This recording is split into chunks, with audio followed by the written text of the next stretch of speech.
Namaste students. Myself K.K. Pandey, your biology teacher. I'm again here with you with another video for the respiration in continuation with our previous lecture in which I taught you about the cellular respiration and respiration in plants, respiration in animal respiratory organ, as well as respiration in aquatic animals like fish. Today we will discuss about the respiration in animals. We know for the respiration in animals we have very advanced body system, what we say respiratory system. Respiratory system start with nostrils and goes up to the lungs. So here in in case of human, we have to see the respiratory system. So respiratory system in human.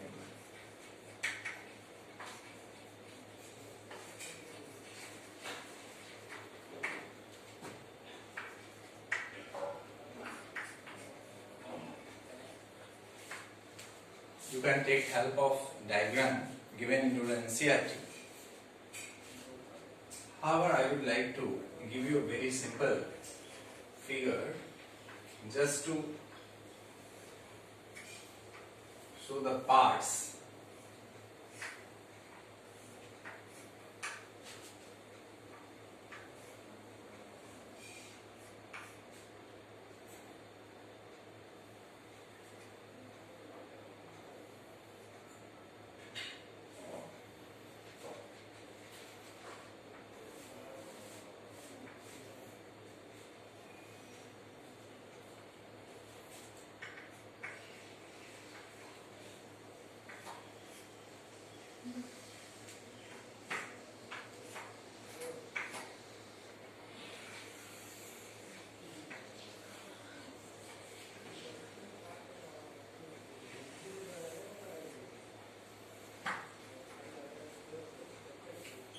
We have two lungs, and over lungs we have a epithelial covering, what we say the pleural membrane.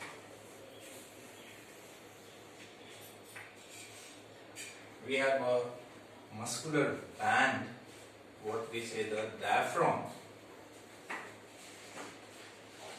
below the lungs. This divide our thorax with abdomen, as well as play a very positive role in breathing in the human. So our respiratory system starts with this nostrils. We have a pair of nostrils, that is opening of the nose. This is the nasal chamber.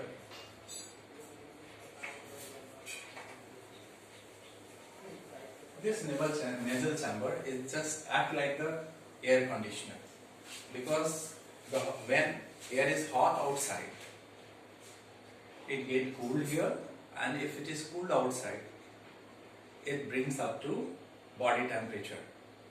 So this act like the filter, because it has hairs also. It act like the air conditioner, because this cool and heat the air as per the requirement. After this common pathway where this buccal cavity join external layer, this structure is the pharynx. This structure is pharynx. After pharynx, we have glottis and epiglottis. This is epiglottis. This thin muscular flap which cover the opening of trachea is the glottis, and covering of this glottis is the epiglottis. The terminal part of trachea has extension and swelling. This is known as larynx, also called voice organ, which is protruded in males also called Adam, sepal and smooth in females. This is trachea, also called the windpipe. Windpipe or trachea. Over the trachea you have 15 to 17 these cartilaginous rings, C-shaped semicircular rings called cartilaginous rings. These cartilaginous rings maintain the shape of trachea. In case of low air pressure, these do not allow to collapse the windpipe. So the same shape remain maintained during both inhalation and exhalation. After this trachea, this windpipe divides into two bronchi, primary, secondary, tertiary bronchus, and finally bronchioles, primary, secondary, and alveolar tube, by which this open into alveoli. So these are the alveoli. This is diaphragm,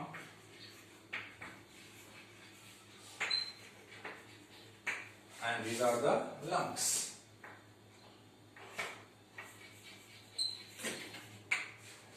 For better picture, you can consult your NCERT. Now, note down the structures involving a respiratory organ in human. What are these structures?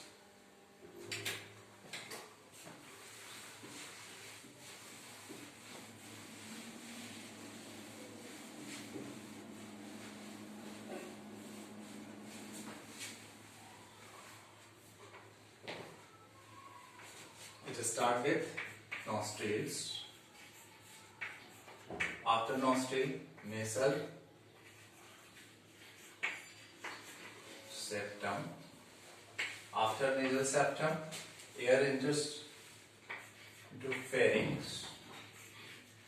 From pharynx goes to larynx. This is voice box.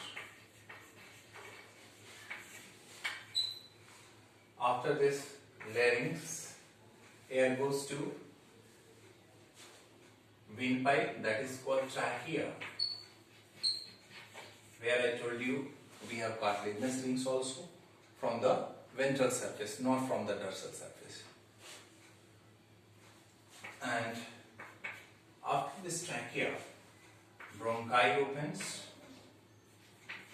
There are so many level of bronchi, primary, secondary, and tertiary bronchi, which further divides and redivides into bronchioles, and from bronchioles, terminal bronchioles, and then alveoli. Alveoli are the structural and functional unit of the respiratory system. If question is asked what are the structural and functional unit of the respiratory system, so it is alveoli, because it is the actual surface by which exchange of gases takes place. When you will see over the every alveoli, there is a network of blood capillaries. So this is a blood capillary over the alveoli by which exchange of gases takes place. In our lungs, we have about 700 million alveoli. That gives surface area of about 80 meter square. So these are about the structures of our respiratory system in human. Now question is how these structures are involved. In human respiration, we have to study two parts. One is the breathing, by which ventilation of air takes place for the lungs, and in the second part we have to see how exchange of gases takes place, how transport of gases takes place within the blood and within the tissue and cells. So first of all, breathing.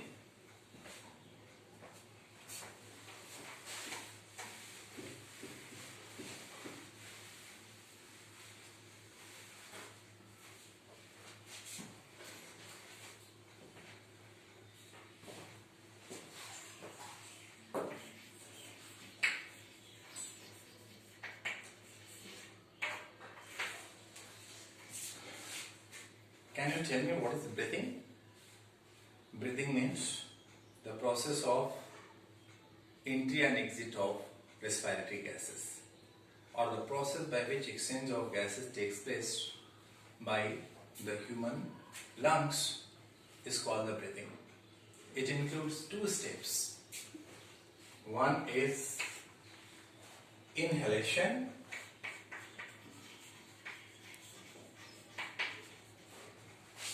or inspiration,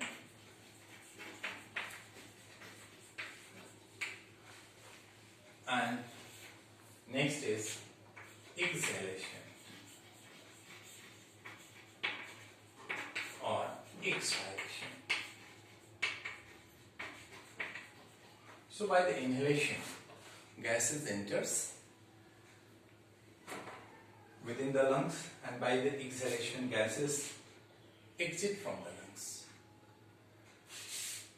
Now question is, how gases enter and exit within the lungs? Lungs itself is not able to intake or exhale the gases. These are the muscles present over the lungs outside, or you can say over the thoracic cavity, like the ribs muscles and diaphragm, which helps in expansion and contraction of the lungs volume, so that gases enters and exit. In very simple line, if I explain you, when thorax cavity diameter increases, gases enters, what we say the inhalation, and when thorax diameter decreases, pressure within the lungs increases and gases exit, what we say the exhalation. But to understand these terms, we have to understand the clear picture of rib case. What is rib case here?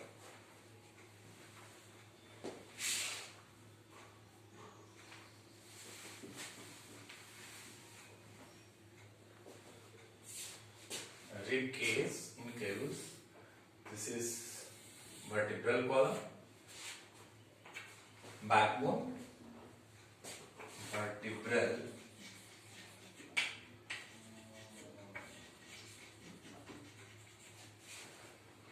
and this is the sternum.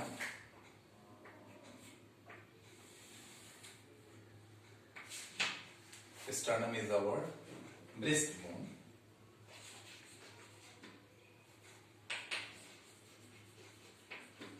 Or this front bone, through which ribs are joined, and over these ribs are present.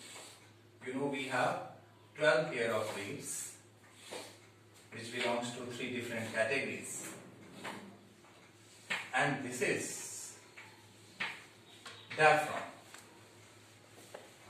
Below these ribs we have diaphragm. In between these ribs we have ribs muscles. These ribs muscles are also called intercostal muscles.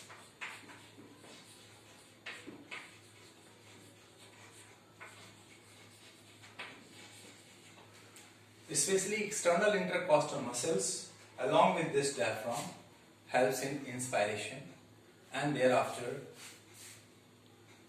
expiration takes place. So what happened when external intercostal muscle along with diaphragm contract, thoracic sides means ribs moves upward and the diameter of our thoracic cage increases, lungs volume increases and air enters, gases enters, inspiration takes place. But when diaphragm relax, it becomes dome shaped. This sternum returns to its normal position and thoracic cavity, diameter of the thoracic cavity decreases, pressure over the lungs increases and gases expelled out, means gases exit. So this is the way how inspiration and expiration takes place. One cycle of inspiration and expiration makes one cycle of the breathing. Total number of breathing per minute in case of human is 14 to 16 times per minute. This may increase at the time of exercise. In case of infants, this breathing is about 20 times per minute. This is per minute.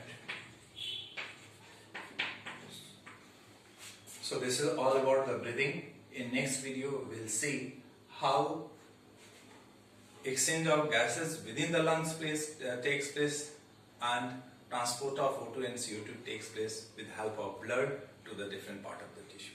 Thank you. Thank you very much for watching this video.